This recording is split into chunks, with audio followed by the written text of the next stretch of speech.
সুবহানাল্লাহ, আল্লাহ কি পারে। কয়েক মিনিটের বৃষ্টিতে পানি তলায় গেছে, দেখছেন?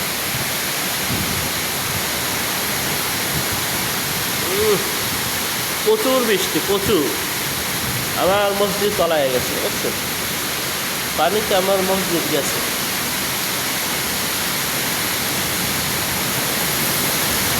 ও মাশাআল্লাহ, এত পানি আল্লাহ কইছি। কঠিন কঠিন বৃষ্টি, কঠিন বৃষ্টি। রাত তিনটার পর বৃষ্টি হচ্ছে, আর এখন প্রচুর বৃষ্টি।